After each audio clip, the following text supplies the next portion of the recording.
Staffordshire's had a whole crop of flying saucers.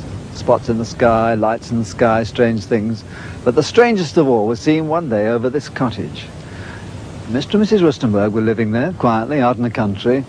And, well, you just tell me what you saw. Well, it was one ordinary day. I was waiting for my husband to come home from work, and my two sons went to Seifert to school, and I was getting changed, and I heard this terrific noise. It was just like a giant cauldron of water being poured onto a fire, a shh sort of noise, you know. And my first reaction was, oh, the children. I thought maybe a plane was crashing or something like that. And I slipped my jumper on and went outside to find my two sons lying flat on the ground in the garden in front of the house, shouting, "Mummy, Mummy, there's a flying saucer." Well, naturally, I just said, "Come on, don't be stupid. Come in the house." But felt sort of a strange sensation. Wended my way up the side of the house to where we had a pump where we used to get all our water from, and automatically looked up to see this, all I can describe, this huge Mexican hat. It was stationary, this thing, and it was bright silver in colour, and it had a dome. It was tilted to sort of, I could see the occupants in it. You saw people in it? I saw people in it. There were two people in there. These people were beautiful people. That's the only way I can describe them.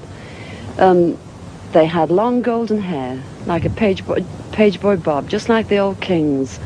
You used to see photographs of the old kings. And the colour of the hair was golden. Now, I was really... What were they dressed in? They had a sort of a polo-neck jumper affair, like a ski top suit, in pale blue.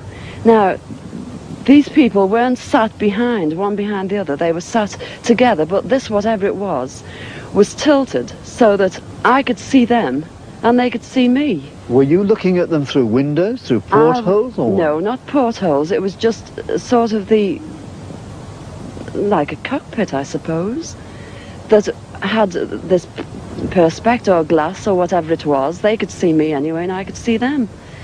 And they had beautiful faces. I shall never forget their faces as long as I live. Their foreheads seemed to be a bit larger than, you know, the bottom of their faces as normal people you would expect to see. But maybe this was just whatever they had round their heads, which was like a transparent fishbowl. And they just looked, and I was absolutely paralytic with fear. I couldn't move, although my mind was ticking over.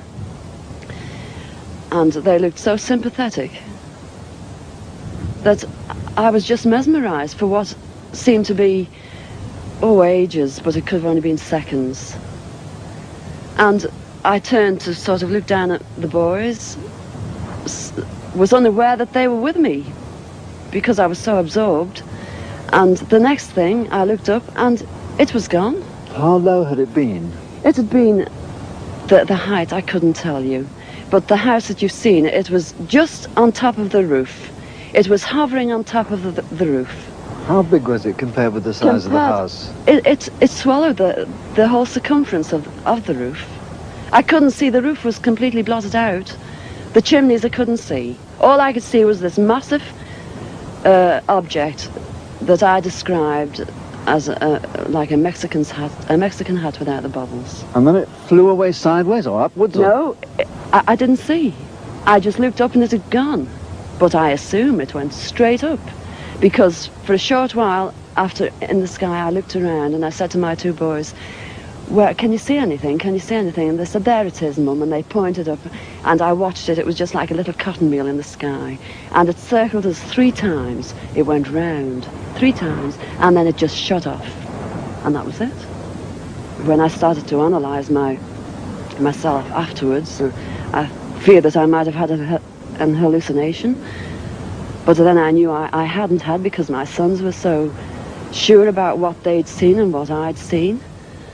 And it went through my mind that it was a secret weapon from Russia, and then I thought, well, it can't be that, because if they had something like that, they wouldn't need to fear anybody or anything.